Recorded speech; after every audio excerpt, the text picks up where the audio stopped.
이 챕터는 여러분 유전학 시간에 배운 거랑 굉장히 많이 중복돼요. 왜냐? 유전학이 세균 유전학 바탕으로 커왔거든. 그래서 어, 중복되는 내용은 싹 빼고 얘기합시다. 왜냐면 제가 유전학 하시는 선생님들보다 더 잘 가르치는 건 공부는 여러분이 하는 거고 설명할 자신은 별로 없고 그 다음에 똑같은 얘기 반복하면 귀에 닦지 않고 그러니까 그지? 그래서 슬라이드는 90장이나 되는데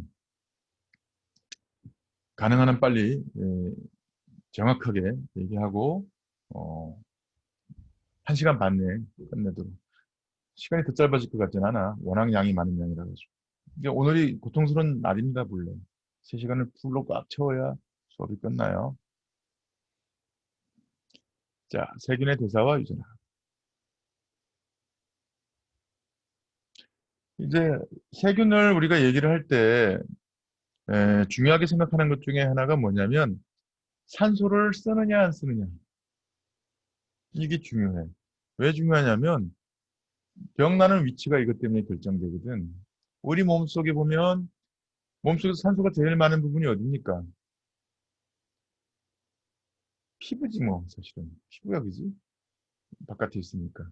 피부 빼고 몸 안으로 보면 폐, 그 다음에 피, 그 다음에 피가 많이 가는 곳, 그지? 그 다음에 산소가 없는 곳이 어디입니까? 몸에 깊숙한 곳 중에서 뭐 대장 이런 데 산소가 있을 리 없어. 이산화탄소와 메탄가스 쉽게 해서 우리가 방울가스로 가득 차 있거든. 그런 데는 세균이 없어요. 세균이 없는 게 아니라 산소가 없어. 그 다음에 의외로 우리 몸속에서 산소가 없는 데가 어디냐면 피부 안쪽, 무슨 얘기냐면 피부에 구멍들이 있잖아요. 구멍 안쪽, 혓바닥의 안쪽, 콧구멍 안쪽, 뭐 이런데 점막 조직의 깊은 부분에 의외로 산소가 없습니다. 그래서 그런 데에서 산소가 없이 자랄 수 있는 세균들이 자라고, 그 다음에 일반적으로는 산소가 있어야 잘 자라는 균들이 자라고, 이런 것 때문에 세균을 산소를 쓰느냐 안 쓰느냐에 따라 분류하는 게 굉장히 중요해요. 그 다음에 우리 성장 얘기를 했는데 세대기간은 이미 얘기했고 세균 증식 곡선이 뭔지 설명 잠깐 할 거고 플라스미드와 전이 유전 단위는 아까 언급은 했는데 조금 자세하게 얘기할 거고 그 다음에 세균의 전사와 번역 과정을 저는 얘기하기 싫으니까 여러분들은 공부를 하세요. 다 배웠을 테니까 제가 전사가 있다 그러면 전사하는 있는 거고 번역을 한다 그러면 번역하는 거야. 그 다음에 세균 유전체 특성에 대해서는 조금 알아둘 필요가 있을 것 같고 그 다음에 중요한 게 균체 간의 유전자 전달이에요. 이거는 병원성도 전달이 되고 그 다음에 항균지 내성도 전달이 되거든. 세균에서 세균 사이로. 종을 뛰어넘어서 전달돼요. 같은 종 간에 전달되는 게 아니라 종을 뛰어넘어서 전달되기 때문에 중요한 이슈가 되거든.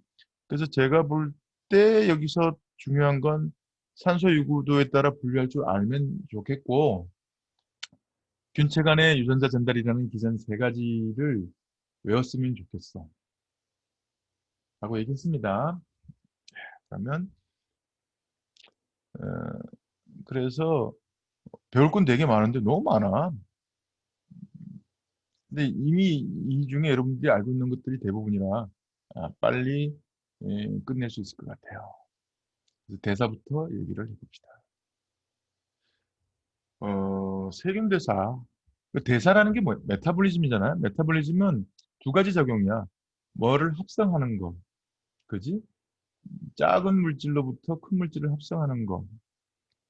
그 다음에 또 큰 물질을 분해해서 에너지를 생산하는 것.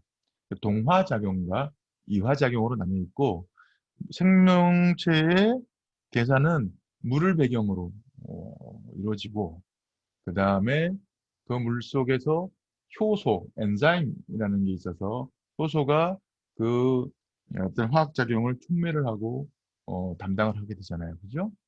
그런데 그러한 대사작용이 뭐에 영향을 받냐 하면 물리적인 요인, 화학적인 요인에 영향을 받는 거야. 그래서 그런 대사에 영향을 미치는 물리적인 요소, 화학적인 요소에 대해서 얘기를 하고자 하는 겁니다. 내가 여러분들을 보고 강의를 하지 지금 PPT를 보고 강의를 안 하거든. 그래서 내가 동영상 찍힌 거 보니까 자꾸 곁눈질을 하는 걸로 돼 있는데 딴 게 아니라 여러분들 얼굴 보는 거야. 윤철이가 과자 먹는 거 맛있냐? 그다음에 너네들은 맨날 머리만 보여주고 있어. 그래서 그러한 그 대사 요구 조건 중에 중요한 게 pH, 수이온 농도로 되어 있죠. 그 다음에 산소 농도, 온도, 삼투압 이런 게 중요하고 화학적으로는 물질로서의 산소, 탄소, 질소, 황, 유기물, 성장인자 이런 것들이 필요하거든요. 이거를 이제 우리가 세균이 원하는 영양분 이렇게 얘기하는 거예요. 산소 요구도에 따라서 이게 이제 무슨 그림이냐면 우리가 세균을 인공으로 키울 수 있거든. 그걸 우리가 배양, culture 이렇게 얘기해요. culture. 그런데 액체 중에서 영양분이 있는 액체를 배지, 영양배지 이런 데다가 액체 배지 넣고 키우면 세균이 자라거든.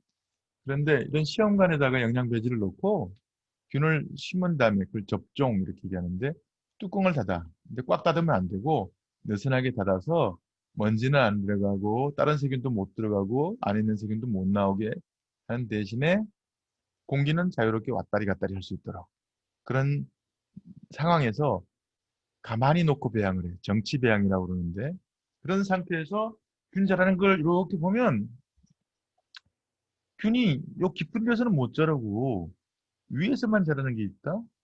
이건 뭐예요? 세균이 산소를 쓰는 거야, 이거는. 산소가 없으면 못 자라는 거야. 그걸 우리가 절대산소균.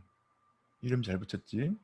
그 다음에 그거랑 비슷한데, 밑에도 자라긴 자라. 그럼 얘는 근데 위에 보면 산소가 있는 데서는 많이 자라고, 산소가 없는 데서는 좀 덜 자랐네. 요거는 산소가 있거나, 없거나 다 자랄 수 있는 균이야. 이걸 우리가 조건 무산소균이라고 이름을 붙였어.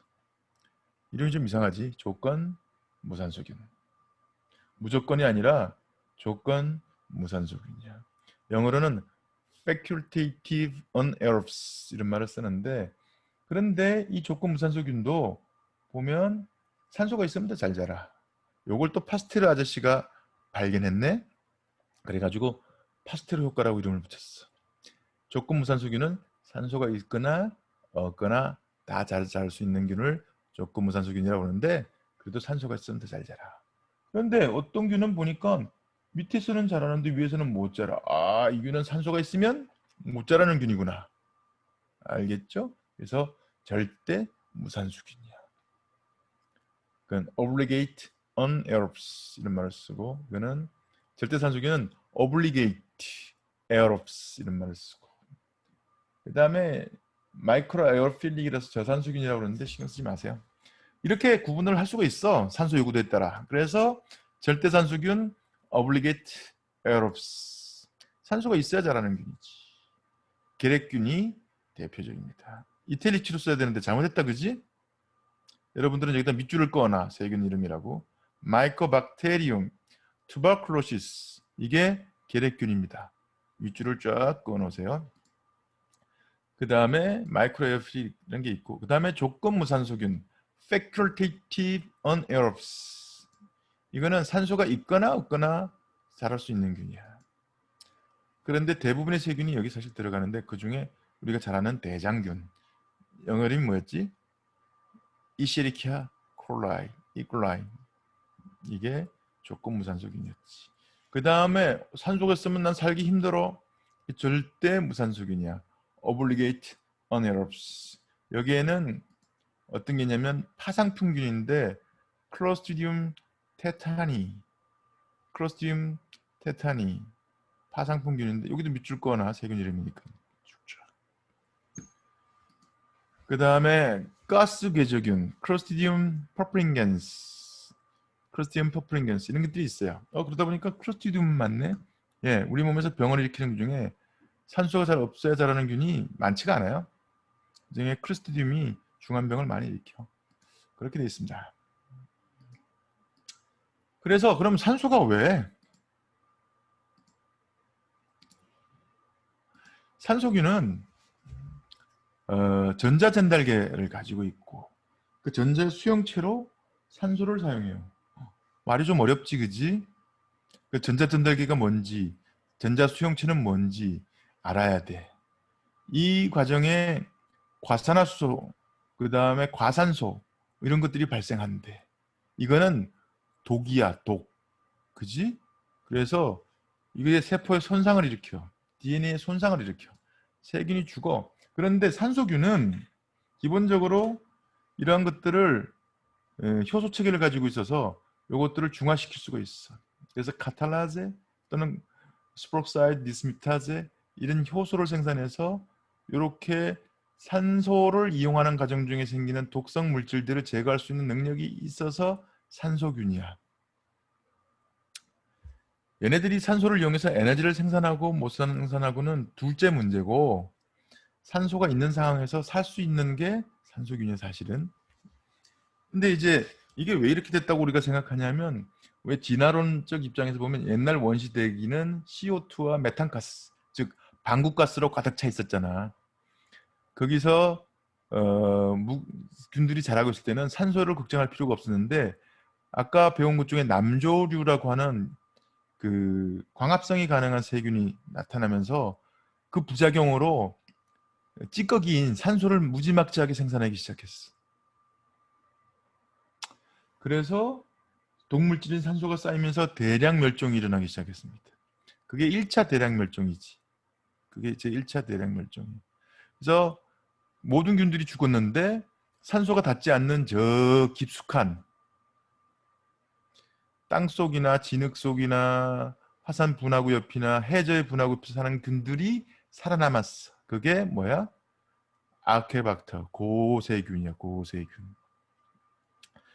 그렇게 했으면 일이 끝났을 텐데 점차 이 산소가 있는 상황에서도 이러한 카탈라제나 이런 스프록사이드 디스뮤타제 같은 것들을 생산할 수 있는 세균들이 만들어지기 시작했어. 미호기균부터 시작되는데. 그런데 이거를 극복하고 살다 보니까 오히려 이거를 사용하면 더 좋은 결과가 나타나. 에너지 생산 효율이 더 좋아져. 그렇게 해서 나온 게 Facultative Anaerobes야. 조건 무산소균. 그러다가 보니까 이렇게 좋은 걸 내가 왜 포기해? 난 산소 없이 못 살아. 라고 진화하게 된 게 Obligate Aerobes야. 절대 산소균. 그러면서 점점 에너지 효율은 좋아지기 시작했어요. 라고 우리는 생각을 해요. 그 다음에 이제 탄소, 영양분으로 가면 탄소는 중요하지. 우리가 탄소를 얼마나 좋아하는데, 그지? 우리가 좋아하는 탄수화물 맛있잖아. 씹으면 달짝지근하고 배가 부르고 맛있어. 이걸 발효시키면 순수한 알코올이 나와. 그걸 마시면 기분이 좋아. 탄소. 이게 굉장히 중요한 원소인 게 세균 전체 무게의 절반이 탄소. 물담으로 중요해. 그래서 우리가 물이 있어야 자라지만은 탄소로 합성된 물질술로 살고 있잖아. 그래서 우리는 유기물, 탄소가 있는 거 유기물이라고 그러죠. 그리고 우리는 유기체야. 그 탄소 중에 제일 중요한 기본이 되는 게 포도당입니다. 그 외에 기타 당이나 다른 유기산 같은 것들이 있어요. 그런데 이제 이 탄소를 어떻게 획득하느냐에 따라서 독립영양생물 또는 기생, 종속영양생물 이런 말을 쓰죠. 탄소는 중요하다. 그 다음에 또 질소, 질소도 중요해. 질소는 단백질 만드는 데 쓰지, 그지? 질소를 공기 중에 질소가 한 70% 되나? 많은데 이걸 쓸 수 있는 생명체는 극소수에 불과합니다. 우리 배운 뿌리혹 박테리아, 그게 박테리아잖아. 질소 고정 박테리아. 이것들이 질소를 고정해서 아미노산을 만들지. 질소 화합물들을 만들고 그게 여러 형태로 돼서 단백질로 가는 거거든. 그래서 질소는 담백과 핵산의 조성분이고 건조 세균 무게 10% 정도 되는데 다양한 형태로 질소가 사용되고 분해되면 암모늄이온으로 되지만 이 질소는 질소 고정 박테리아, 이것도 시아노박테리아야. 부터 시작되고 일반적인 세균은 지가 직접 만들 수는 없어. 그래서 바깥에 있는 단백질 덩어리를 분해해서 질소원을 획득할 뿐이야. 그렇게 돼 있습니다. 그래서 질소도 중요한 것으로 돼 있고 그 다음에 미세 분자 중에서 황, 인, 기타 무기물도 중요한데 이거는 구조물을 이루지는 않고 주로 그 촉매작용을 하는 효소의 조효수나 뭐 이런 걸로 코엔자임이라고 되어 있죠. 역할을 하고 그다음에 단백질을 보면 우리가 메티오닌 이런 거 있잖아. 시스테인 이런 거 할 때 보면 설파가 달라붙어 있잖아. S. 그래서 그 구성 성분으로 작동하고 있고 그래서 황산염 이온으로 시작을 하는데 이게 지금 제가 PPT를 막 바꿔가지고 첨자가 다 깨졌네. 알죠? SO42- H2S 이걸 분해해서 유화소사 같은 걸 생산하는데 유화소사는 어떤 냄새가 나냐면 계란 노란자 썩는 냄새. 유화소사 냄새거든. 세균 중에 이제 이런 것들을 생산하는 것들이 있어요. 이는 ATP, 핵산 뭐 이런 거 생산하는 데 굉장히 중요한 물질로 되어 있고 인산염 형태로 된 거. 기타 무기물들 마그네슘, 철, 칼륨 이런 것들이 굉장히 세균 사는데 중요해. 그 중에 무기물 중에 철이 중요하다. 처음 들어봤죠? 철이 중요하다는 거. 이게 이제 철분이 병원성이랑 상당히 관련이 있고요. 그래서 철결합 단백이라는 게 있는데 또는 철포획제란 말도 써. 시데로포라고 얘기하는데 이게 철과 결합하여 무슨 역할을 하는 거야? 우리 몸에서 흔히 발견되는 철결합 단백은 뭐가 있습니까? 철결합체는 피 속에 있는 거 있잖아. 힘, 헤모글로빈. 그게 철이랑 결합돼 있잖아. 그지? 그렇게 해서 산소를 전달하는 역할을 하는데 이 병원성 세균들이 생존을 위해서 철이 굉장히 중요하고요. 그 다음에 이 사람 몸에서도 철과 강력하게 결합하는 단백질들이 존재하는데 병원성 세균도 이 철을 결합하는 철포획제, 시데로포 같은 것들을 생산해서 철을 획득해요. 그래서 우리 인체를 감염시켜서 병을 막 일으키기 전에 특정 농도 이상의 철분을 요구하는 세균들 뭐 이런 것들이 있어. 그래서 철분이 병원성을 나타내는 데 굉장히 중요한 걸로 되어 있고 세균 따라 다양한 철 포획제들이 이제 발견되고 있습니다. 심지어 세균 감염 때 빈혈이 나타나는 이유 중에 하나가 세균이 생산한 철 포획체가 적혈구로 가야 될 철분을 다 뺏어가 가지고 빈혈이 생기는 경우도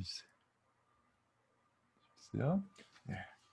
그 다음에 이런 영양분들이 있어야 세균들이 자라는데 또 그거 말고도 세균이 성장인자라고 하는 특수한 물질들을 생산하기도 해요. 우리가 살아가는데 중요한 물질이지만 우리 몸속에서 생산하지 못하는 물질 뭐라 그러죠? 그거를 비타민 이렇게 얘기하잖아. 우리 몸속에서 합성되는 건 비타민이 아니지. 세균한테도 비타민이 되는 게 있어. 그리고 세균한테도 비타민이고 우리한테도 비타민인 게 있고. 그래서 세균 비타민이 있거든요. 그래서 그거를 이제 성장인자라고도 얘기하는데 세균이 합성은 못하는데 살아가려면 필요한 것. 그러니까 외부로부터 공급돼야 되겠죠. 근데 우리가 이거를 차단할 수가 있어. 그럼 어떻게 되겠어? 세균이 죽어. 그런 약들이 있습니다.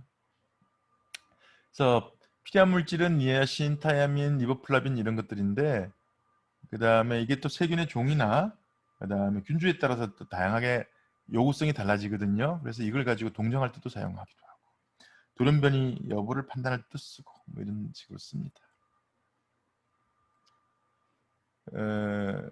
그래서 이제 이러한 영양물질들을 합성하거나 이용하거나 이용해서 에너지를 만들거나 하는 걸 대사 이렇게 얘기하고 이거는 효소가 기본 단위가 돼서 하도록 돼 있고 그렇죠. 그래서 이화작용과 동화작용으로 되어 있고 이건 다 아는 내용이니까 이화작용은 큰 거를 작게 분해하면서 에너지를 얻는 작용이고, 동화작용은 작은 것들을 에너지를 써서 큰 분자를 만들어서 내 몸을 만들어가는데 필요한 것들을 만드는 과정이고, 그 중에서 이제 이화작용은 결국 목표가 내 몸을 생산하는 데 필요한 기본 구조물들을 갖는 거 하고, 그다음에 에너지를 생산하는 건데, 그 중에서 이제 포도당을 분해해서 에너지를 생산하는 게 중요해요. 이거 많이 배웠어, 그지? 우리 ATP, TCA 사이클 초딩 때도 배우고, 중딩 때도 배우고, 고딩 때도 배우고, 대학 가서 생물 시간에 배웠는데도 결코 가까워질 수 없는 TCA 사이클입니다. 그 다음에 엠덴 마야로프 파나스 경로라는 게 있고, 뭐 이런 게 있는데, 펜토스 인산 경로, 이게 이제 세균과 관련해서 얘기를 조금 해놔야 되거든. 그래서 간단하게 얘기하고 넘어갈게요. ATP가 있어. ATP는 아데닌 트리포스페이트야, 그지? 아데닌 리보즈에 PPP, 그래서 트리포스페이트인데, 요게 PPP 세 개가 붙으면 TPA, ATP고, 그다음 두 개가 붙으면 디포스페이트니까는 ADP고, 알죠? 요게 끊어지면서 에너지가 나와. 붙으면 ATP가 되고, 그 다음에 떨어지면 ADP가 되고. 그래서 ATP와 ADP 사이를 오가면서 에너지를 저장하고 있다가 그거를 전달시켜 주기도 하고 빼기도 하는 중요한 ATP입니다. ATP가 없으면 우리는 죽습니다. 주된 세균의 에너지 저장 형태가 ATP입니다. 그래서 우리가 이화작용은 바로 이 ATP를 생산하는 과정이죠. 그거를 뭘로부터 생산하냐면 기본 되는 게 포도당이야. 글루코스, 포도당. 포도당은 모든 탄수화물 대사의 기본이 이제 포도당부터 시작됩니다. 피루부산은 이 포도당이 단순 분해되면 생기는 거예요. 그래서 탄소가 하나, 둘, 세 개인가요? 포도당은 6탄당, 피루부산은 3탄 이렇게 돼 있어서 하나의 피루부산이 분해가 되면 하나의 포도당이 분해가 되면 두 개의 피루부산이 만들어집니다. 포도당이 분해되잖아. 그래서 해당 작용이야, 그지? 글루코즈가 분해되는 과정. 글루코즈가 분해돼서 피루부산이 만들어지는 과정. 우리가 해당 작용, 글라이콜라이시스 이렇게 얘기하는데, 한 분자의 포도당이 두 개의 피루부산으로 바뀝니다. 이 과정에 어떤 일이 일어나는지 외울 필요 없습니다. 두 개의 ATP가 들어가고 두 개의 NAD가 들어가고 두 개의 이온이 들어가서 네 개의 ATP가 나오고 두 개의 NADH가 나오고 두 개의 수소이온이 나옵니다. ATP만 보고 얘기하면 두 개의 ATP가 들어가고 네 개의 ATP가 나왔으니까 두 개 이득이다, 그죠? 그래서 산소가 없는 상태에서 포도당 한 분자가 분해되면 두 개의 ATP가 남아. 이게 해당 작용입니다. 산소가 있으면 나중에 얘기합시다. 그래서 요거를 엠덴-마이어로프-파나스 패스웨이라고 얘기를 합니다. 엠덴-마이어로프-파나스 패스웨이는 외우기가 복잡합니다. 그래서 포도당이 산화되어 피루부산이 되는 과정이고, 한 분자가 두 개의 피루부산으로 바뀌고, 이건 산소가 있든 없든 일어나는 일이고, ATP는 네 개가 생기지만 두 개 먹었기 때문에 두 개 남는 장사를 하는 게 EMP 패스웨이입니다. 그리고 NADH가 되는데, 요거는 산소가 있으면 이런 일이 일어나고 산소가 없으면 이런 일이 안 일어나기 때문에 넘겨놓습니다. 그렇게 해서 만들어진 피루부산은 아세틸코이로 바뀌게 됩니다. 외우라는 거 아니에요. 혹시 기억나나 물어보는 거예요. 이런 거 기억나요? 네. 피루베이트가 아세틸코이로 바뀔 때 NAD가 하나 들어가서 NADH가 돼서 나오고 CO2 한 분자가 나오면서 탄소가 빠져서 C 3개짜리가 C 2개짜리로 바뀌면서 코엔자임이랑 달라붙습니다. 그게 아세틸코에이고요. 이런 과정을 우리가 막 정리해 놓은 걸 TCA 사이클이라고 그러지 않습니까? TCA 사이클. 옛날에 외웠단 말이야. 난 심지어 이거를 주관식으로 쓰기도 했는데 지금 생각하면 어메이징입니다. 아세틸코에가 시트레이트가 되고 시트레이트가 아이소시트레이트가 되고 알파캡토글루타민인가? 그게 되고 숙신일코이가 되고 숙신에이트가 되고 푸마레이트가 되고 말레이트가 되고 숙신선인데 뭐가 되고 옥살레이트인가? 이러면서 보면 여기에 NAD가 수소이온을 얻어가고 NAD가 수소이온을 얻어가고 GDP가 GTP가 되어가고 FAD가 수소이온 2개를 얻어가고 NAD가 수소이온을 얻어가고 이런 과정들이 있어요. 외울 필요 없죠. 이걸 뭐하러 외웁니까? 그런데 어쨌든 결과적으로 보면 두 개의 피루부산이 6개의 CO2를 생산으로 분해되면서 8개의 NADH와 2개의 FDH2와 2개의 ATP를 가지게 되는 과정입니다. 피루부산이. 그러면 여기서는 ATP가 몇 개 생겼나요? 피루부산 두 개의 피루부산이 2개의 ATP 생겼잖아요. 그래서 한 분자의 글루코즈가 산소가 없는 상태에서 TC 사이클을 돌면 ATP 4개 생기고 땡 별로 재미가 없어요. 남는 게 없습니다.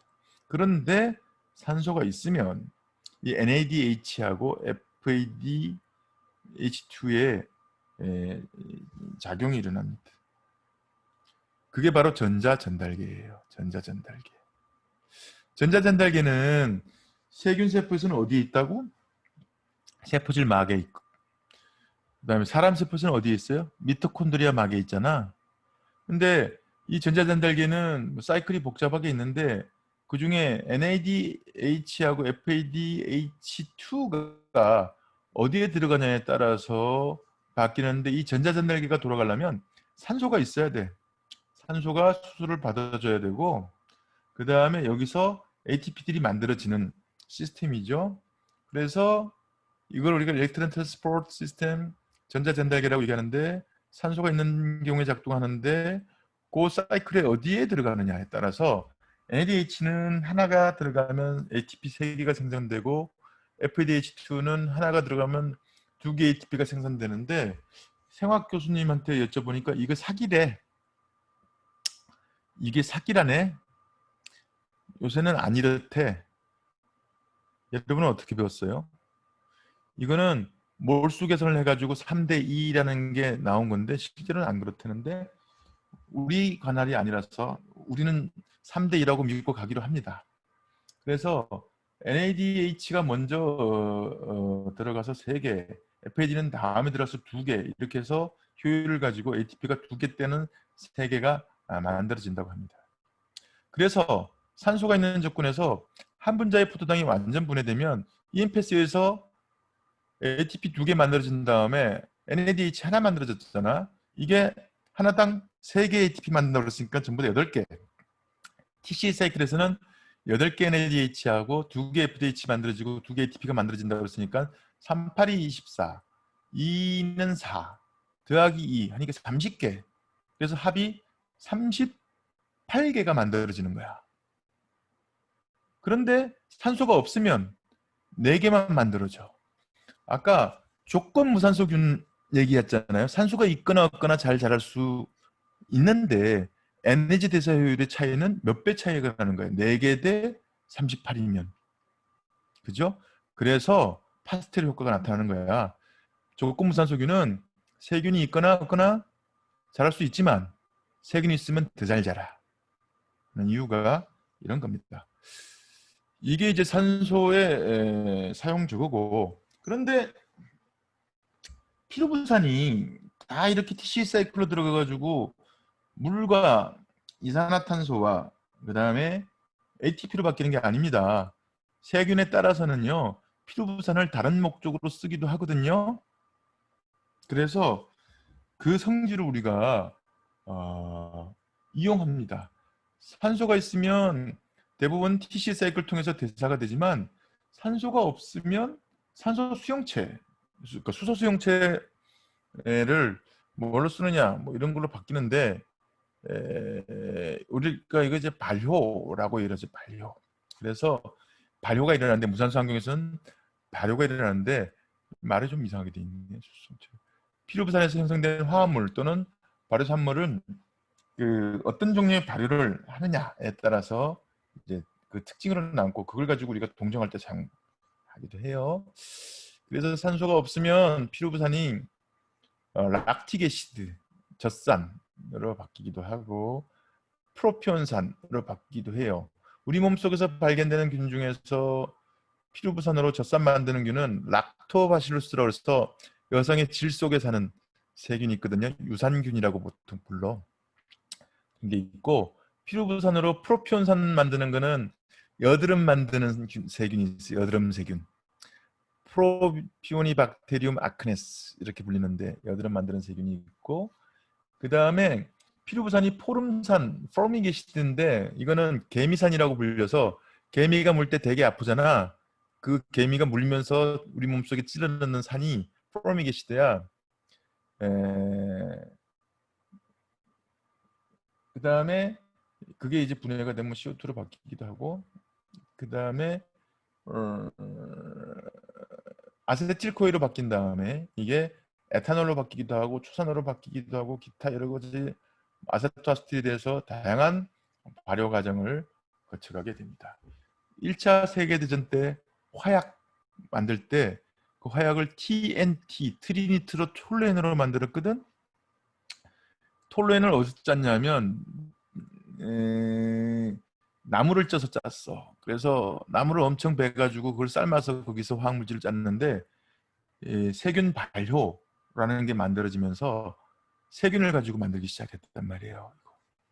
그래서 이제 그런 그 발효를 이용해서 여러 가지 화학물질을 만드는 기술들이 많이 발달했어요. 지금 하고 있는 게 뭡니까? 에탄올 만들면 술 만드는 거고 그 다음에 초산은 식초고 이소프로파놀은 이거 수동용 알코올 만드는 거고 부탄올도 그렇고 이런 것들이 이제 많이 알려져 있습니다.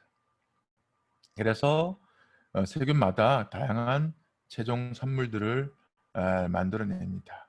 이거는 이제 EM 패스웨이에 의한 발효라고 이름이 적혀있지만 EMP를 거치고 그 다음에 피루베이트가 어떤 형식으로 이제 바뀌는지에 따라서 세균은 다양한 세균들이 이제 다양한 물질을 만듭니다만은 이 표는 절대 외울 필요 없습니다, 여러분.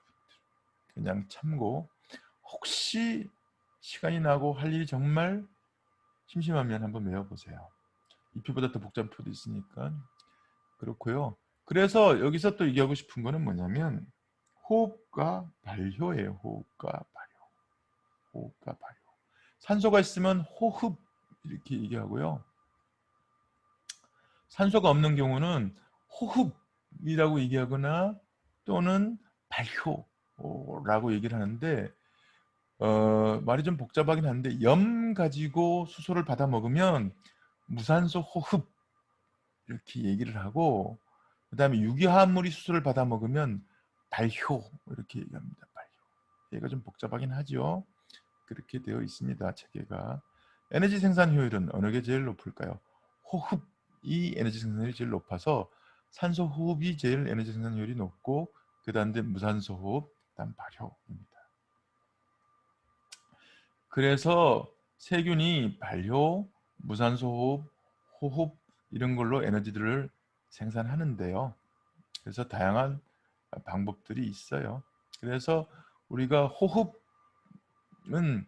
EMP 거쳐서 TC 사이클 돌려서 전자전달기 거쳐서 하는 거를 호흡. 그리고 완벽하게 돌아가면 38, 한 포도당에 38 이렇게 나온다고 했고 발효는 각각 다양한 에너지 효율들을 가지고 있습니다.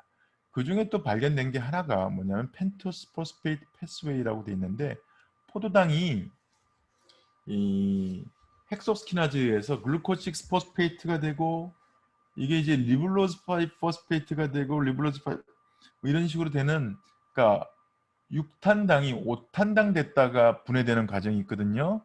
이걸 우리가 이제 펜토스 5탄당이잖아. 인산경로라는 말을 써요. 그래서 그런 게 있다로 알고 갑시다. 나중에 미생물학 공부할 때도 외우지 말고 미생물 세균학자가 되면 그때 하면 됩니다. 그 다음에 이제 세균의 유전자 발현 이렇게 돼 있는데 세균도 게놈이라고 하죠. 세균 유전체는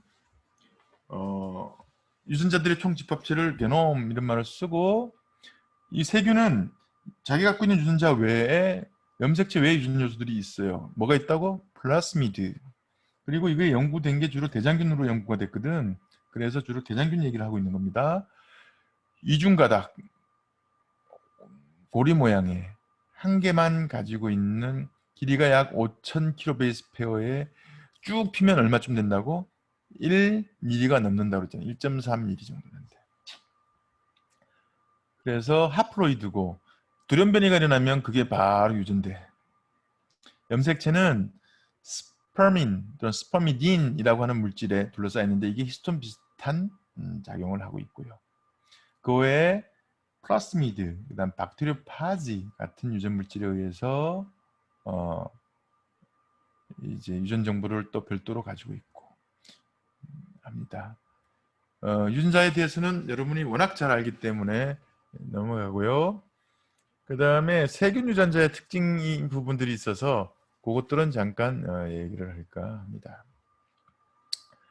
이제 단백 구조 유전자, 뭐 리보솜 유전자, 촉진자, 프로모터, 오퍼레이터 이런 얘기는 다 알잖아요, 그죠? 그다음에 오페론도 들어봤죠, 그죠? 오페론이 뭡니까?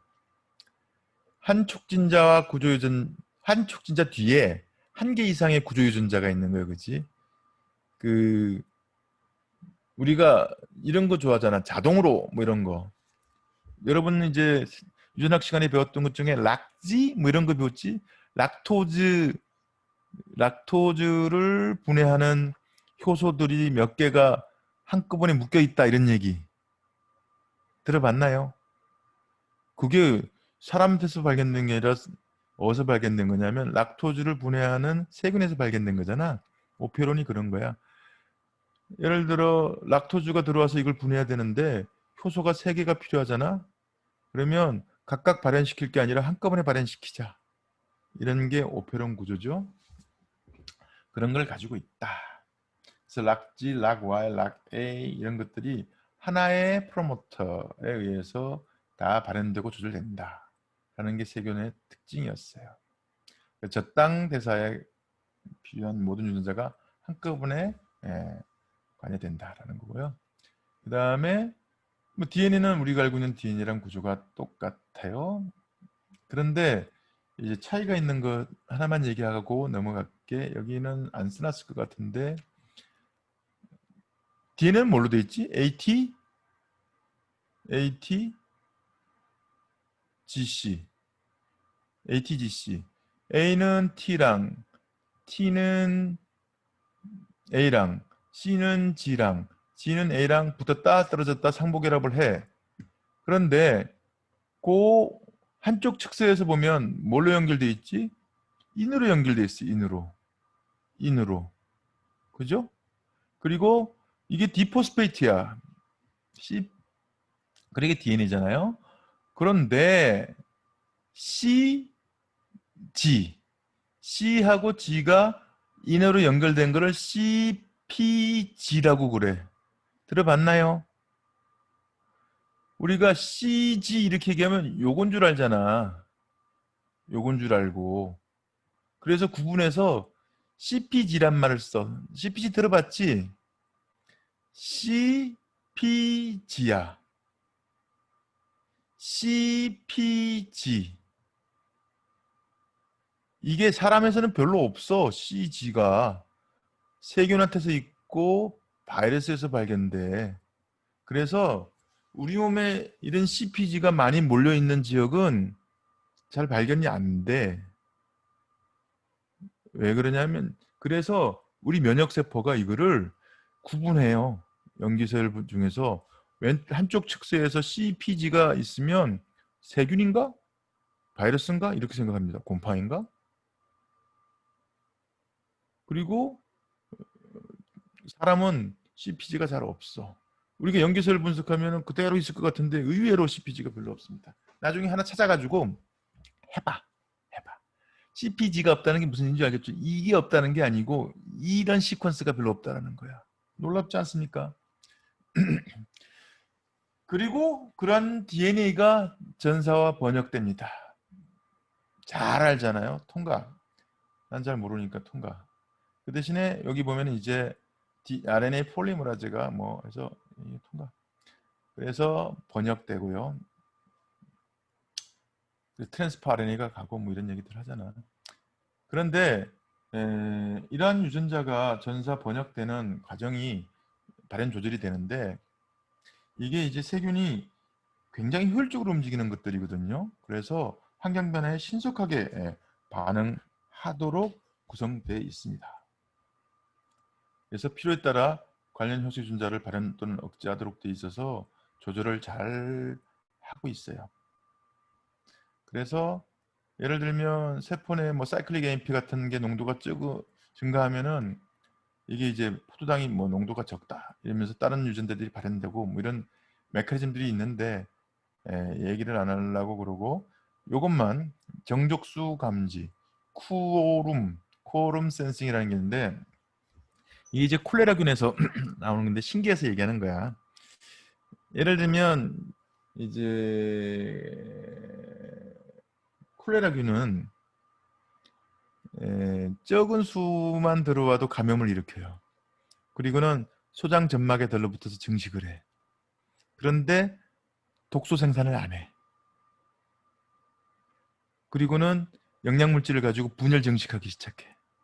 그러고 있다가 자기네 숫자가 어느 정도 되면 쿼럼 센싱을 해요. 쿼럼 센싱이라는 게 뭐냐면 우리가 몇이나 되지?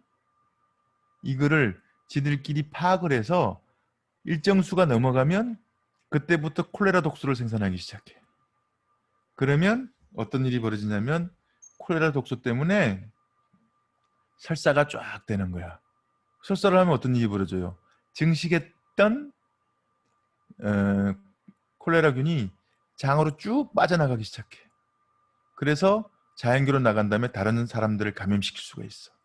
이런 게 이제 발견됐는데 황색 포도알균에서도 이제 쿼럼 센싱이 발견됐다라는 거죠.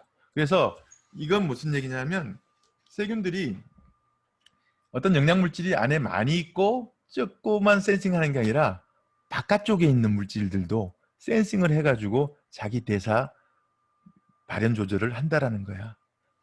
그런 것들이 이제 발견돼서 재밌죠. 그래서 이제 오페론이 있고 그 다음에 전사가 일어나고 그 다음에 이제 뭐 담배 합성 속도에 의한 유전자 전사 조절이라는 거는 이건 이제 뭐냐면 원래 핵이 있으면 핵막을 통해 가지고 물질들이 신호가 전달돼서 그 다음에 트랜스크립션 팩터 뭐 이런 것들이 핵막을 통과한다 뭐 이런 얘기 배웠잖아, 그지? 그 과정 없이 세포질 내에 있는 영양분의 영향을 받아가지고 전사 같은 게 일어나는 게 뭐 특징이다 이런 거고. 또 하나 재밌는 게 유전자 섬인데 이것 오페론하고 비슷해요. 이제 패스제니시티 아일랜드라고 그래서 아일랜드가 뭡니까? 바다 위에 떠 있는 돌덩어리잖아. 근데 유전자가 덩어리로 져 있는데 병원성을 나타내는 데 필요한 유전자가 덩어리로 있다는 거예요. 오페론은 락토즈의 분해에 관련되는 효소들이 모여 있는 걸로 알려졌지만 그 외에 이렇게 하다 보니까는 병원성을 나타내는 필요한 단백질을 구성하는 유전자들이 뭉쳐서 다니는 오페론이 발견됐거든. 그래서 그걸 우리가 병원성 유전자섬 이렇게 얘기를 하는데 대장균 살모넬라군 열시니아는 패스트균이 들어가 있는 속이야. 열시니아 속이야. 예, 타입 3 분비 장치라는 게 있는데 요거는 세균이에요. 세균의 세포질막. 바깥에 세포벽이 있겠지? 그런데 이제 간략하게 그리려고 지웠어. 요거는 숙주세포야. 그런데 뭘 만드냐면 주사기 바늘 같은 게 있잖아. 요게 빨간 거, 그 다음에 니들 컴플렉스라고 되어 있는데 주사기라고 쓰지 사실은. 보라색, 노란색, 그 다음에 주사 바늘. 요것도 단백질, 요것도 단백질, 요것도 단백질, 요것도 단백질, 요것도 단백질. 이게 딱 만들어지면 숙주세포에다 구멍을 뚫어. 전자유형 사진 꼭 주사 바늘처럼 생겼죠? 그리고 그 구멍으로 독소나 뭐 이런 걸 집어넣어. 그래서 병을 일으키거든? 그런데 요 유전자 세트가 숙주세포 유전자를 보니까는 때로 물려다니더라라는 거야, 때로.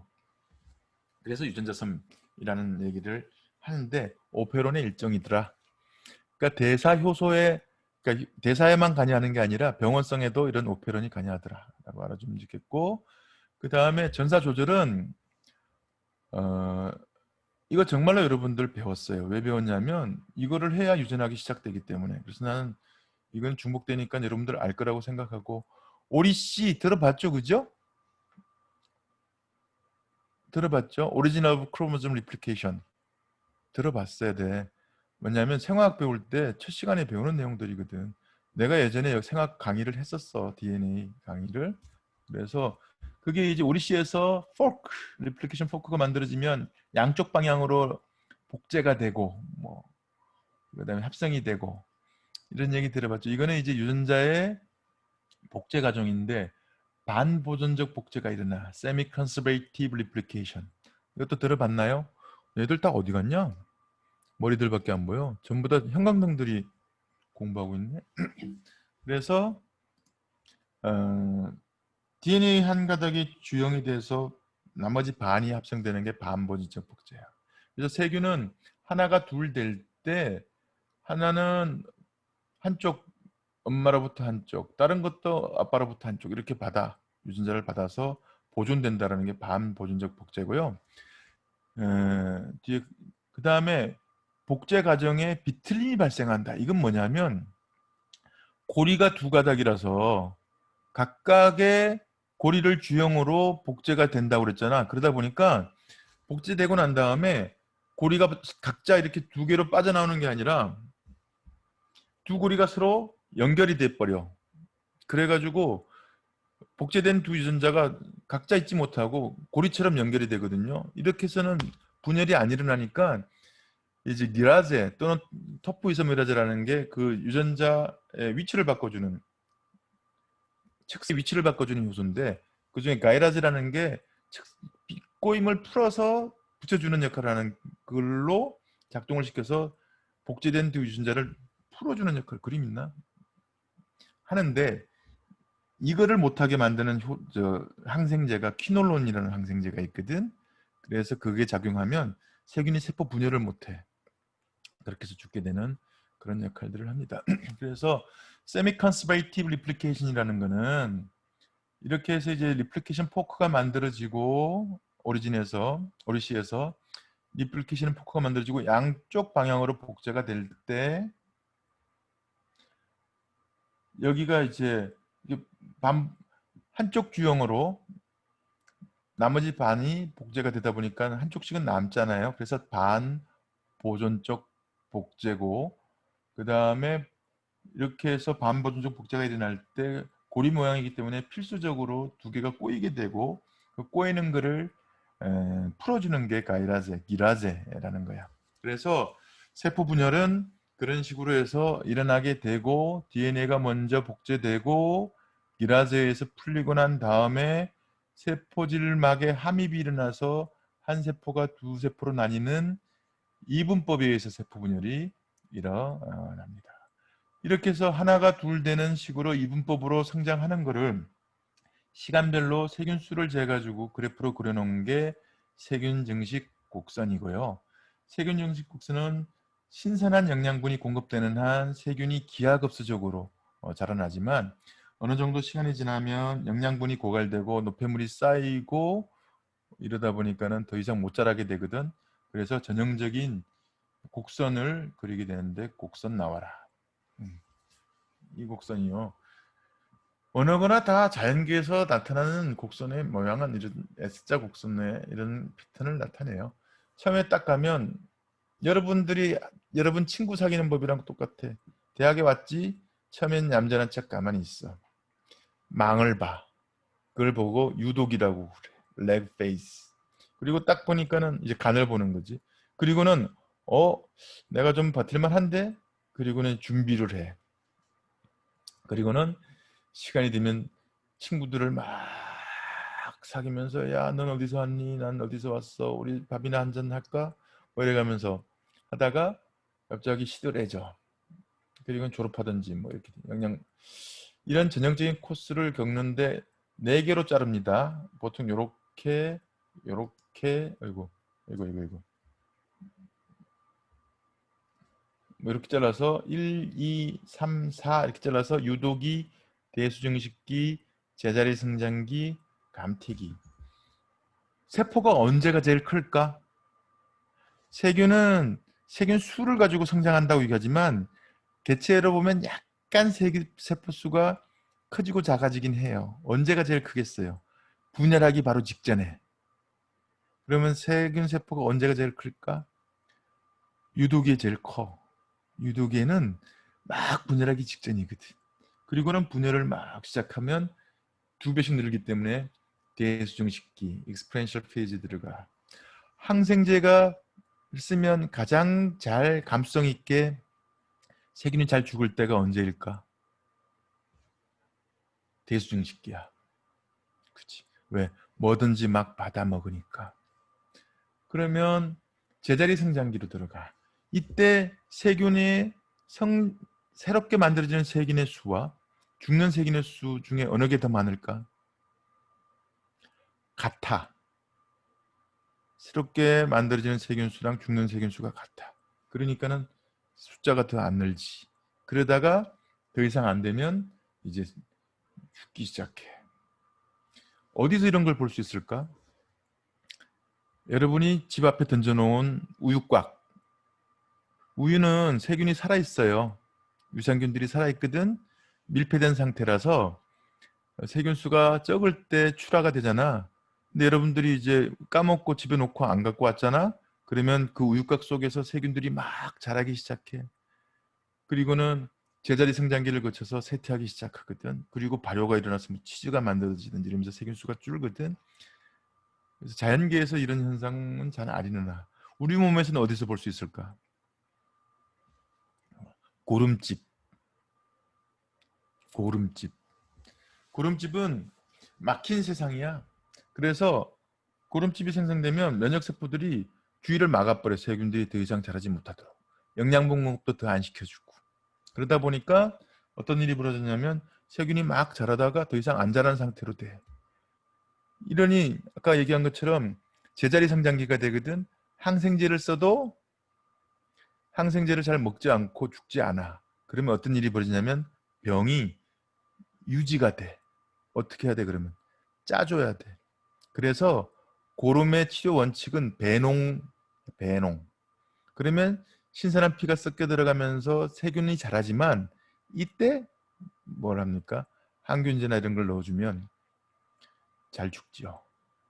면역세포가 신선한 면역세포가 들어가도록 해주죠. 그래서 뒷 슬라이드는 그 유도기가 뭐냐, 그 다음에 뭐 이런 것에 대한 설명이에요. 그래서 대수정식기 때는 빠른 속도로 분열을 하면서 균형된 성장을 뭐 이루고 있는 상황이고 균마다 다르고 방사선이나 항생제에 대한 감수성이 최고조에 달하고 있고 영양분 고갈도 빠르고 그 다음에 대사산물의 축적도 빠른 시기죠. 그러고 있다가 죽는 세균과 사는 세균이 같아지면 제자리 성장기가 되고 그 다음에 이때 이제 일부 세균이 아포를 이때 형성하기 시작하는 거야. 그 다음에 쇠퇴기가 되면 이제 세포수가 감소하는 시기인데 균 따라 달라요. 그런데 이제 전형적인 세균 성장 곡선이 얘기한 것처럼 우유, 그죠? 그 다음에 이게 이제 고름. 이 안은 산소도 유한하고 에너지도 유한하고 고름집 안에 그걸 우리가 앱세스라고 그래. 앱세스. 농양을 영어로 A, B, S, C, E, S, S 앱세스라고 그러는데 이 안은 더 이상 균들이 자라나진 않는데 세균이 있잖아요. 그렇다고 막 죽어 없어지진 않아. 아주 적은 영양분으로도 유지가 되거든. 그러면 조금씩 해서 끊임없이 염증을 일으키지. 그래서 이때는 배농을 하고 항균제를 써주게 되는 거예요. 그렇게 되어 있습니다. 그래서 그렇고 그 다음에 세균 유전학 또 짧게 돌연변이 다 알잖아요. 그죠? 뮤테이션 이렇게 얘기하고 이 돌연변이는 유전 정보의 비가역적인 변화예요. 그리고 이게 단백질로 만들어지기 때문에 이상한 단백질이 만들어져서 대사나 뭐 작용에 문제를 일으키죠. 그런데 대부분의 돌연변이는 자기들한테 불리해. 세균한테. 그래서 도태돼. 그게 자연 선택이잖아. 그런데 어떤 조건이 주어지면 상황이 달라집니다. 그 조건이 우리한테 중요한 조건은 뭐냐면 항균제를 쓸 때야. 항균제를 쓸 때. 항균제를 쓸 때 돌연변이가 있어서 만약에 내성을 나타내면 항균제가 더 이상 안 듣게 되면 병이 도지니까 우리는 그것만 신경 써요. 돌연변이는 자연 돌연변이 무슨 인공 돌연변이 이런 게 있고요. 세균은 자연적으로 이게 10의 6승에서 10의 10승인데 아까 우리가 콜로니, 집락이 뭐라고 그랬지? 한 세균이 분열 정식해서 눈에 보이는 덩어리를 형성하면 집락 이렇게 했는데 보통 작은 덩어리에 있는 세균의 수가 100만 개 정도 되거든. 10의 6승계 돼. 그러면 우리가 한 콜로니를 이렇게 보면 이 중에 돌연변이가 하나 있네? 굉장히 많은 거야. 그런 돌연변이가 계속 있는데 선택되지 못하고 없어지고 선택되지 못하고 없어지고 이러고 있는 거거든 지금. 그래서 돌연변이는 뭐 여러 가지 돌연변이가 있죠. 염기쌍이 치환되는 경우도 있고 삽입 결손 그다음에 포인트 하나가 뭐 포인트 뮤테이션 같은 게 생기는 경우가 있고 이런데 이게 이제 결과적으로 뭐 짧은 아미노산이 만들어지거나 이상한 단백이 만들어지거나 이런 결과로 끝나지만 어떤 때는 돌연변이에서도 우리가 모르게 지나가는 경우도 있고 뭐 이런 경우가 있죠. 그런 다양한 돌연변이가 나타나요. 그리고 이런 돌연변이를 일으키는 거는 여러 가지 물질들이 있는데 이거는 옛날 여러분들 배운 거랑 중복이니까 넘어가고 그 다음에 이제 돌연변이가 있으면 돌연변이를 고치려고 하는 시도들이 있잖아. 사람한테서 그러한 시도들이 자주 일어나면 암세포로 발전하게 돼 있어요.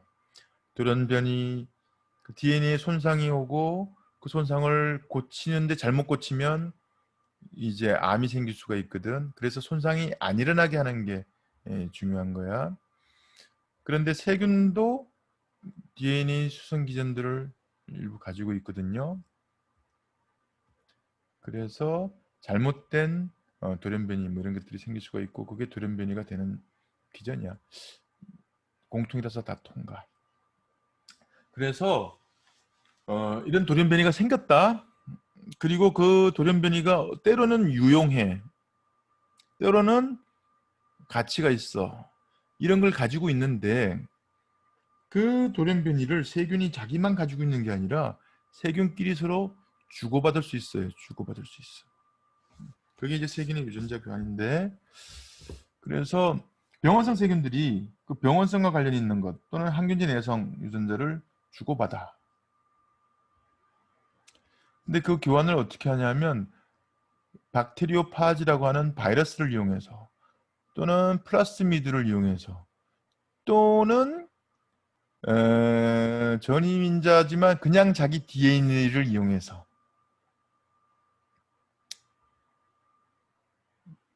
플라스미드부터 보면 배웠죠? 염색체와의 별개의 유전 물질이고 독립적으로 복제해요 얘네들은. 근데 얘네들은 없어도 살 수 있는데 부가적인 기능을 해. 항균제 내성을 띠거나 독성을 나타내거나. 그래서 그 중에 이제 F 플라스미드라고 우리가 특별히 붙인 거는 F는 fertility F인데 이 대장균에서 발견된 건데 세균과 세균이 서로 접합을 해서 유전자를 전달하는 능력을 가지고 있는 플라스미드를 F 플라스미드라고 얘기하거든. 이 F 플라스미드를 가지고 있는 것들이 뭘 내냐면 아까 선모 또는 선모가 있다고 그랬잖아. 그 중에 선모를 만들어낼 수 있도록 하는 능력을 가지고 있는 게 F 플라스미드야. 대롱을 만들어 가지고 유전 물질을 서로 전달시킬 수 있도록 해줘요. 그래서 이제 R 플라스미드라는 거는 항생제 내성을 띠는 플라스미드. 그 다음에 콜리신 플라스미드라고 하면 다른 균 죽이는 단백질을 생산하는 플라스미드. 그 다음에 병원성을 나타나게 하는 플라스미드. 이런 것들이 있어. 그러니까 F 플라스미드는 결합 능력을 가지게 하는 거, R 플라스미드는 항균제 내성, 그 다음에 콜리신 플라스미드라고 붙었지만 이거는 뭐냐면 항균 물질을 내게 하는 플라스미드. 그 다음에 병원성 플라스미드, 이런 다양한 플라스미드들이 있어서 유전자를 전달을 합니다. 그 다음에 뭐 여러 가지 플라스미드들이 발견됐어요. 그 다음에 박테리오파지는 어떻게 유전자를 전달하느냐 하면, 박테리오파지는 이렇게 생겼어요. 이게 세균이거든. 세균에 대롱을 꽂아서 자기 유전자를 밀어넣어. 그리고는 복제를 하면 이게 세포 속에서 박테리오파지가 이렇게 많이 만들어져서 또 뚫고 나가는데, 박테리오파지 종류가 두 종류가 있거든. 어떤 종류가 있냐, 이렇게 생겼어요. 두 종류가 있는데 어떤 종류가 있냐면 세균을 죽이는 박테리오파지가 있고 안 죽이는 박테리오파지가 있거든. 그 안 죽이는 박테리오파지는 간혹 이 세균에서 저 세균으로 옮겨 다니면서 유전자를 숙주세포, 세균세포에다 찔러 넣어줘. 이러면서 한쪽 세균에 있던 유전자를 다른 세균에다가 전달시켜주는 역할들을 합니다. 그 다음에 이제 전위인자 배웠을 것 같은데, 한 곳에 DNA를 다른 곳으로 전달시키는 역할을 하는 건데, 이거 유전학 시간에 배웠을 것 같은데 어디서 발견됐다고? 기억나? 동현아, 강동현 보고 있니? 야, 뒤에 경치가 좋네. 어디서 발견됐? 기억나니 혹시? 몰라? 네. 옥수수 배우지 않았어? 옥수수? 옥수수 알이 왜 그 노란 옥수수, 빨간 옥수수, 그거 트랜스포선인데 나팔꽃 이파리 색깔 그런 것도 있었던 것 같고. 그래서 이게 이제 복잡한 얘기는 안 할 거예요. 전이민자는 어떤 역할을 하냐면 다른 시퀀스에 있는 유전자를 이쪽 시퀀스로 넣어주는 데 중요한 역할들을 하는 거지. 그렇게 해서 이제 트랜스포선 기전은 양쪽 끝에 있는 거를 ISIS라고 되어 있잖아. 사이에 있는 그 중간 유전자를 끼워 넣어주는 건데, 여기 보면 이제 가나마이신도 항생제, 클로람페니콜도 항생제, 테트라사이클도 항생제거든. 그런데 거기에 이제 트랜스포손이라고 하는 전이인자 이름 붙은 TM5, TN9, TN10 이런 것들이 이제 구비돼 발견돼 있는 거예요. 이런 글로 항균제에 대한 내성을 전달시킬 수 있는 트랜스포손들이 이제 발견됐어. 그게 이제 옥수수에서 발견된 거라니까. 여기 이제 특정 발색하는 유전자의 트랜스포션이 어디에 끼냐에 따라서 색깔들이 막 달라지는데, 보면 랜덤하게 생기는 게 이제 보이잖아요. 그런 것들이 밝혀져 있습니다. 그래서 이게 그 그림인데, 옥수수가 어떻게 하면 색깔이 달라질까, 이런 얘기예요. 트랜스포션 얘기는 여기 한때 이슈가 되는 게 있어서 제가 강의 여기 넣는데 너무 길게 얘기할 필요는 없을 것 같고 배웠을 거예요, 여러분들. 그래서 넘어가고, 그래서 이제 유전자가 전파되는 기전에 대해서 얘기를 하면 세 가지입니다. 세 가지 외워두십시오. 접합, 그 다음에 형질 전환, 형질 도입, 컨주게이션, 트랜스포메이션, 트랜스덕션. 이게 분자생물학에서 쓰는 용어랑은 좀 달라요. 잘 봐야 됩니다. 접합은 컨주게이션, 그런데 세균과 세균이 들러붙어서 가는 것처럼 돼 있는데 사실은 그건 아니거든. 컨주게이션. 이거는 어떻게 되냐면 주건 유전자, 세균의 유전자가 다른 세균으로 가는데, 이게 여러분들 유전학 시간에 배웠던 그리피스의 실험에 나오는 폐렴구균 실험이 접합이야, 접합. 컨주게이션. 어떻게 했나요? 병원성 있는 세균을 끓였잖아. 그 국물을 병원성이 없는 폐렴 사슬알균에다가 넣었더니만 콜로니가 거칠거칠한 거에서 매끈한 걸로 바뀌면서 RS 뮤테이션이 생기면서 병원성을 가지기 시작해서 쥐한테 넣었더니만 쥐가 죽더라. 그 그리피스의 실험이잖아. 그게 바로 컨주게이션에 의한 유전자의 전달 기전이고, 그때는 이제 뭐 유전자가 유전 정보를 전달하는 걸 몰랐으니까 이 실험을 통해서 알게 된 게 뭐냐면 DNA가 유전 정보를 가지고 있다는 걸 알게 된 거지.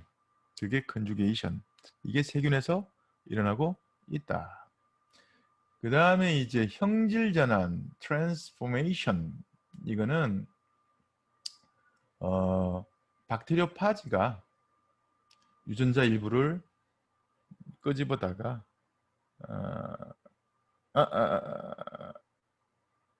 예, 트랜스덕션이지 참 이거는. 트랜스덕션, 형질 도입이 끌어다가 다른 데다 넣어준다 이런 거고요.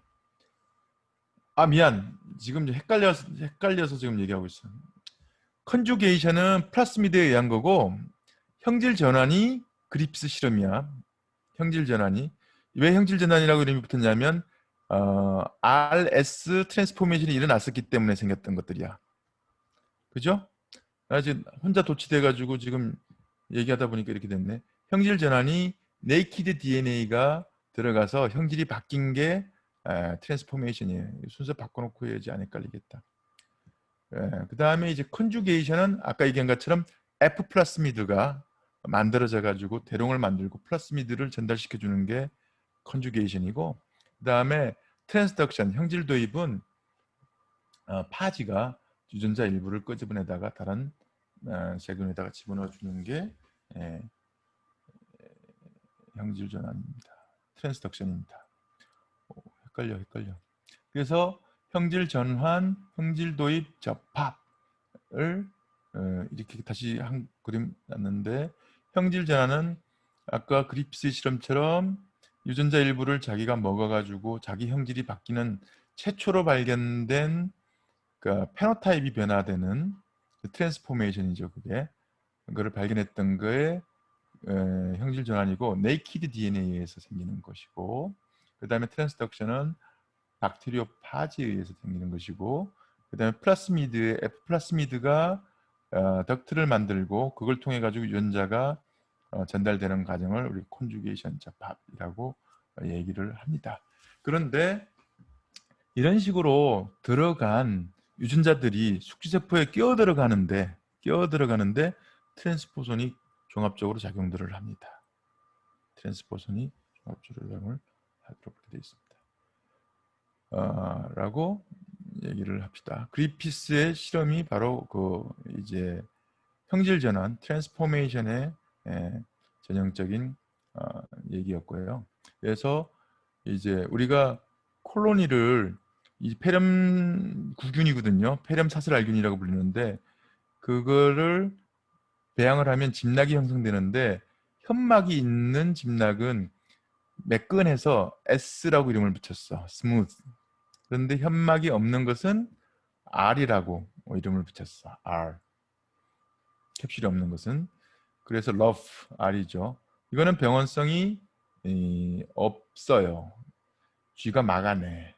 그런데 현막이 있는 것은 쥐가 죽어. 끓여서 넣으면 안 죽어. 섞어서 배양한 다음에 넣으면 죽어. 이걸 통해 가지고 네이키드 DNA가 유전 정보를 가지고 있고, 이게 병원성을 일으킨다 하는 것을 알게 됐다라는 거고요. 그래서 네이키드 DNA를 받아들이는 게 뮤테이션이죠. 그래서 이제 그런데 이걸 받아들일 수 있는 능력, 그거를 수용성이라고 해요. 컴페텐시. 요새는 인공적으로 이걸 만들어내거든요. 그래서 실험을 할 때, 우리가 대장균 갖고 실험할 때 대장균을 갑자기 차갑게 했다 뜨겁게 했다 이렇게 하면 정신을 못 차리거든. 그때 우리가 유전자를 집어넣어주면 유전자를 먹어 지가. 그런 인공적으로 하는 방법들이 지금 개발돼서 실험에서 사용되고 있습니다. 그래서 대장균은 인공적으로 하는 방법들이 지금 개발되고 있습니다. 또는 일부러 구멍 뚫어주는 방법이 있어요. 전기로 팍 구멍을 뚫은 다음에 거기다 유전자를 넣어주면 형질 전환이 일어납니다. 그 다음에 접합은 플라스미드. 이게 같은 종 또는 다른 종 사이에서도 일어나고, 심지어 여러 동물, 식물, 균류세포에서도 일어나는 것들이 관찰되고 있는데, 대장균, 박테로이데스, 스트랩토코쿠스 이런 것들 사이에서 일어나는 게 발견되고 있어요. 테이툼이라는 사람이 1946년에 발견했고, 그 다음에 이게 이제 두 종류의 대장균을 섞어가지고 할 때 이런 현상이 일어나더라 라는 것을 발견했고, 그 다음에 제이콥하고 월만이라는 사람이 F 팩터, fertility plasmid, 요게 있고 없고에 따라서 그런 게 발견된다라는, 나타난다는 것을 알게 됐죠. 이 F 플라스미드는 다른 유전자도 찔러낼 수 있게 하고요, 자기 자체도 옮겨갑니다. 그래서 F 플라스미드를 가지고 있으면 F 플러스, F가 없으면 F 마이너스 이렇게 얘기하는데, 네거티브 이렇게 얘기하는데, F 플러스를 만나면 F 플러스가, 자, F 마이너스가 F 플러스가 되고, 자기가 갖고 있던 유전자를 또 다른 세포에다 찔러넣을 수 있도록 되고, 이런 식으로 됩니다. 그 F 플라스미드는 롤링 오버 시스템으로 자기 복제를 막 해서 찔러내줄 수 있거든요. 그래서 한 플라스미드가 여러 개의 플라스미드를 전달시킬 수 있습니다. 그리고 높은 빈도로 이런 그 플라스미드를 넣어주는 수 있는 세포를 뭐 HFL이라고 얘기하는데, 그렇게 알고 있습니다. 그 다음에 플라스미드 DNA는 롤링 서클 메커니즘으로 이거예요. 한쪽이 틀이 돼가지고 계속 복제되면서 이렇게 쪼가리들을 찔러 넣어준다는 거죠. 할 수 있습니다.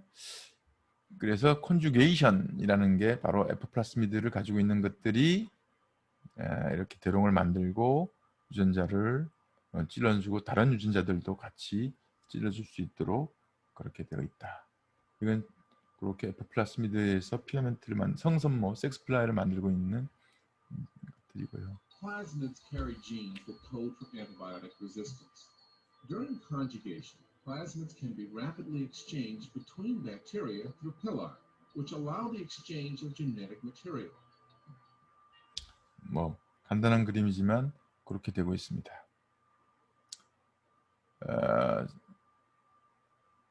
이거 뭐 똑같은 얘기예요. 섹스덕션이란 말을 쓰기도 한다. 그리고 이제 F 플라스미드가 갈 때 숙주세포의 DNA 일부를 가지고 들어갈 수가 있거든요. 그걸 섹스덕션 이렇게 얘기해요. 그 다음 마지막으로 이제 형질 도입이 트랜스덕션인데, 박테리오파지가 박테리오파지에 감염된 세균이 세균에서 획득한 유전자를 또 다른 세균으로 전달해주는 그런 역할을 합니다. 그래서 뭐 특수 형질 도입, 일반 형질 도입 이런 말을 쓰는데요. 어쨌든 파지는 유전체 내부에 삽입되어 있는 특정 유전자를 갖고 가는 게 있고, 그 다음에 무작위로 갖고 가는 게 있고, 뭐 이런 식으로 이제 발견이 됐습니다. 그래서 한 세균이 침입하고 난 다음에 유전자가 들어오면서 자기가 복제가 될 때 숙주세포 유전자 쪼가리 일부를 가지고 가서 뭐 전달시켜주는 그런 역할들을 하는 거예요. 그렇고 그렇습니다.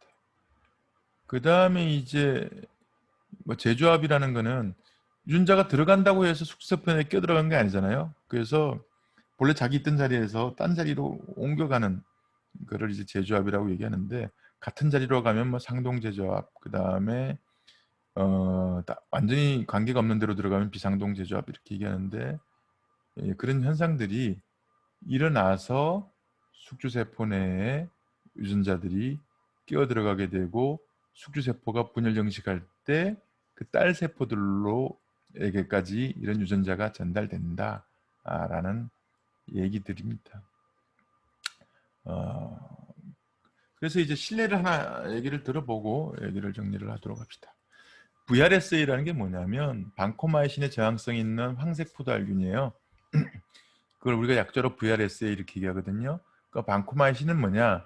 메티실린의 내성이 있는 세균에 쓰는 항균제예요. 메티실린은 뭐냐? 페니실린의 저항성이 있는 세균에 쓰는 항균제예요. 페니실린은 뭐냐? 최초로 발견된 항균제예요. 그러니까 페니실린을 썼더니 내성이 출현했어. 메치실린을 썼더니 내성을 출현했어. 그래서 방코마이신을 쓰고 있는 거야. 그런데 그 방코마이신에 대한 저항성들이 나타나기 시작했어. 그런데 그 방코마이신에 대한 저항성 나타난 게 바로 이전 플라스미드에 있는 트랜스포선 때문이더라. 다시 얘기하면 우리가 전파되는 기전은 형질 전환, 트랜스덕션, 그 다음에 접합 뭐 이렇게 얘기를 하지만 그 유전자가 숙주세포에 끼어들어가는 작용하는 건 트랜스포선이라고 결이 완전히 다른 거예요. 그래서 접합 또는 형질 도입 이런 걸 통해서 황색 포도알균에 그 유전자가 들어온 걸로 생각하고 있는데, 장알균이라고 하거든요. 이게 엔테로코커스 피칼리스. 이 장알균은 정상적으로는 사람한테서 병을 일으키지 않는데 방코마신 내성 유전자를 가지고 있었어. 반 A라고 하는 그게 들어온 것 같아. 황색 포도알균으로 종을 뛰어넘어서. 이제 그런 얘기예요. 그래서 우리가 방코마이신에 저항성 있는 장알균을 VRE 이렇게 얘기하고, 그 다음에 메치실린에 저항성이 있는 포도알균을 MRSA 이렇게 얘기해서 그냥 MRSA로 남아있으면 됐는데, 이게 방코마이신에서 유전자가 이쪽으로 들어가면 VRSA가 되는 거야. VRSA. 그래서 이런 식으로 유전 정보가 전달되면서 내성균 추출을 갖고 있어서 문제가 된다 라는 거죠.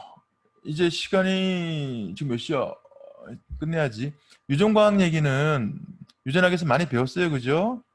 뭐 클로닝 이런 거 다 배웠을 것 같고, 제한요소 얘기도 배웠을 것 같고, 진락 선택하는 것도 배웠을 것 같고, 그래서 뭐 얘기 안 하기로 하고, 오늘 공부한 거 정리하면 세균을 산소 유구도에 따라 분류하면 어떻게? 절대 무산소, 그게 조건 무산소, 그 다음에 절대 산소로 진화해 온 것 같다. 사례를 알아야 돼. 왜냐하면 그게 나중에 이제 병태생리에 따라 달라지거든. 그래서 절대 무산소, 산소가 없어져라는 균에는 어떤 게 있냐면, 여러분이 균 이름을 잘 모르니까 아까 나왔던 걸로 치면 클로스트리디움, 파상풍균, 그 다음에 가스 궤저균, 클로스트리디움 퍼프링겐스 이런 것들이 절대 무산소균이고, 조건 무산소균은 대부분의 세균인데 산소가 있어도 없어도 자라지만 산소가 있으면 더 잘 자라. 그걸 파스텔 효과라고 그런다 그랬지.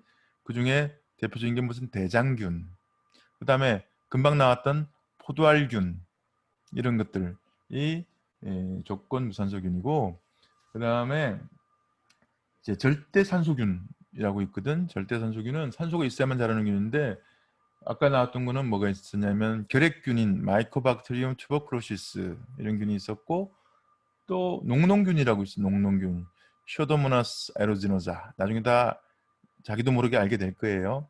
이런 식으로 있는데 특성이 달라. 예를 들면 절대산소균은 산소가 많아야 자라니까 폐에서만 병을 일으켜. 산소가 많은 데서만 병을 일으켜. 그 다음에 무산소균은 산소가 없는 데서 자라니까는 잇몸 속 저 깊숙한 곳이나 아니면 장 속이나 이런 데서 병을 일으켜. 그 다음에 조건 무산소균은 여기저기서 병을 일으켜. 이런 성질들을 나타내는 거예요. 세대 기간은 한 세포가 두 세포가 될 때까지 계산된 시간으로 세균마다 다르고, 세균이 증식하는 개수를 시간에 따라 플로팅 해놓은 게 세균 증식 곡선이고, 네 가지 페이지, 레그 페이지, 익스포넨셜 페이지, 스테이셔너리 페이지, 디클라인 페이지를 나누고, 항생제가 제일 잘 먹는 기간이 언제? 익스포넨셜 페이지, 그지?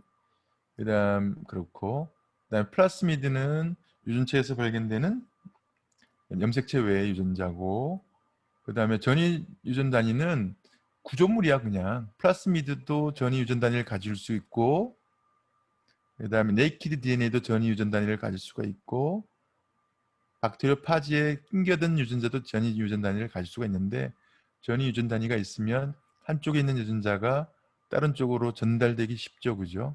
그런 메커니즘입니다.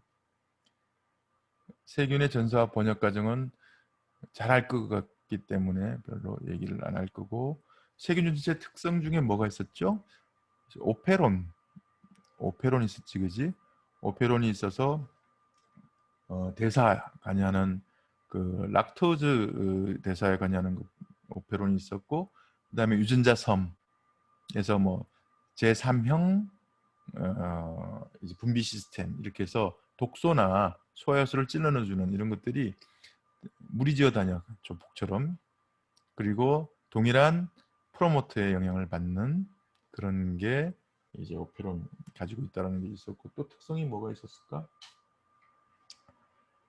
그런 특성들이 있었죠. 그 다음에 균체 간의 전달이 일어나는 기전 세 가지가 형질 전환, 그 다음에 형질 도입, 그 다음에 접합 이렇게 세 가지 있었고 각각 작동하는 게 네이키드 DNA냐 박테리오파즈냐 플라스미드냐에 따라서 얘기가 달라지더라 라고 되어 있습니다. 이상입니다. 끝났고 시간도 마쳤다. 질문 있나요?